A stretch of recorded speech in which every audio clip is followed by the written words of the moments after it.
Granny एक बात तो बताओ, तुम जो लोगों को ऐसे पकड़ लेती हो फिर उन्हें अपने घर में रख लेती हो और फिर उन्हें जाने भी नहीं देती हो, तो तुम आखिर उनका करती क्या हो? सच बता दूं? हाँ बता दो।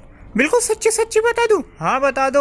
तो तू एक काम कर, सिक्योरिटी रूम के ऊपर वाले कमरे में जा, वहाँ तुझे एक कबर्ड मिलेगा, उसे खोल के देख लियो, पता चल जाएगी। ग्रैंडपा सिक्योरिटी रूम की चाबी दे दो। नहीं दूंगा। ग्रैनी ने कहा है मुझसे चुपचाप दे दो वरना ग्रैनी से गाली सुनवा दूंगा। ओ तो यहाँ की बात कर रही थी ग्रैनी, देखते हैं क्या है यहाँ पर। ग्रैनी भी ना नई नई चीजें निकालती है, इसे खोलने के लिए हाथ नहीं गन चाहिए। फाइनली अब हमें हमारा आंसर मिलने वाला है। ओए क्या है ये? कौन हो भाई साहब आप? इसका मतलब ग्रैनी और ग्रैंडपा जिंदा इंसानों को कबर्ड में बंद कर देते हैं और अगला नंबर मेरा है। ये क्या है, बोट स्टीयरिंग व्हील? भागो यहाँ से।